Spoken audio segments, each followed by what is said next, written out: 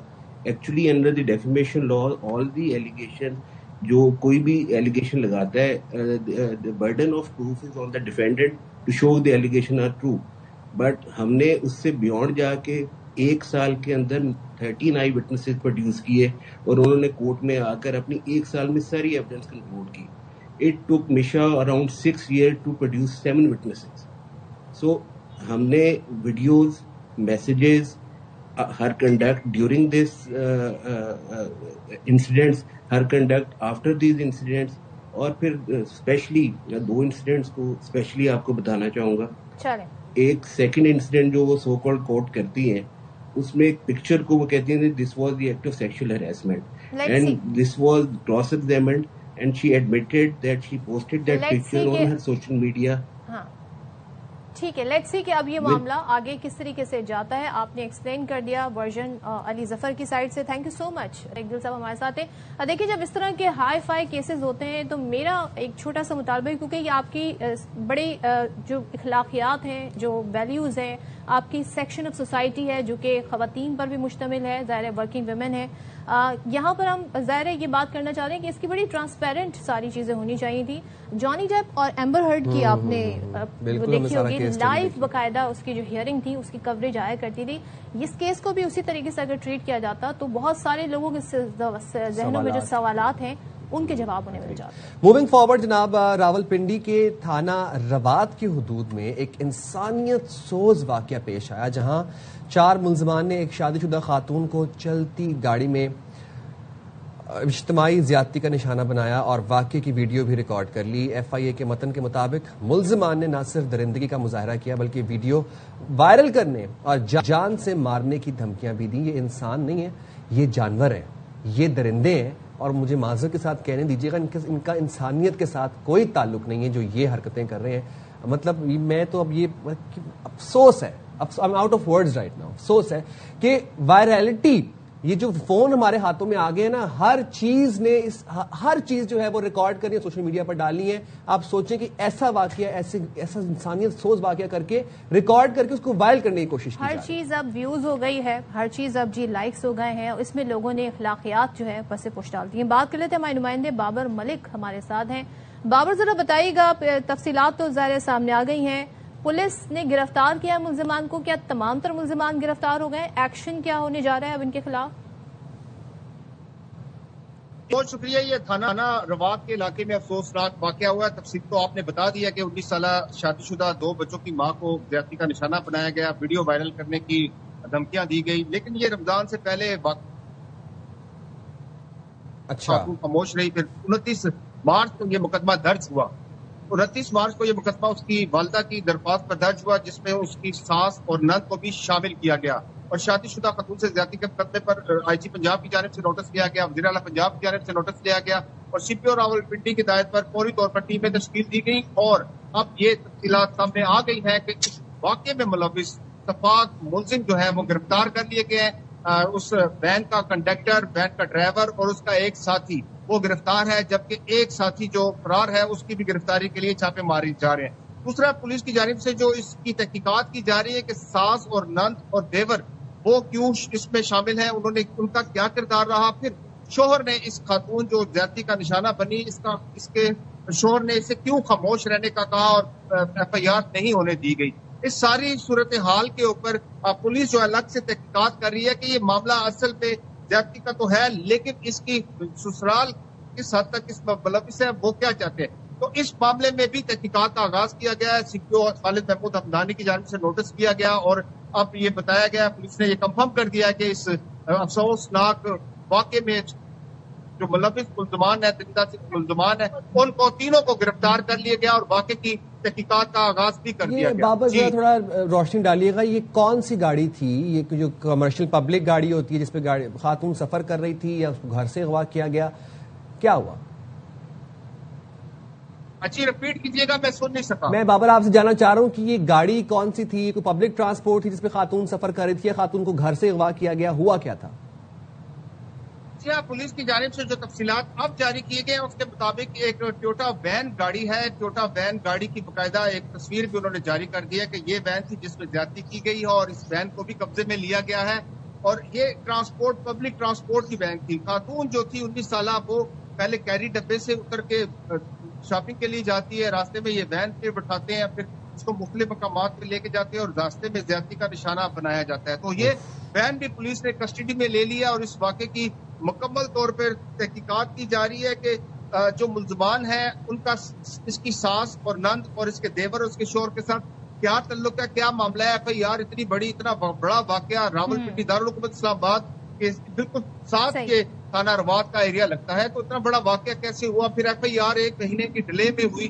ساری صورتحال کو دیکھ کے پولیس کی جانب سے تحقیقات کی جا رہی ہے. جی بہت شکریہ بابر. اور 1 مہینہ بہت لمبا عرصہ ہوتا ہے، ثبوت مٹتے ہیں. 3 دن بھی بہت بڑا ٹائم ہوتا ہے. یہاں پر 1 مہینے کی بات ہو رہی ہے. بہت سارے لوپ ہولز ہیں، بہت سارے کردار ہیں اس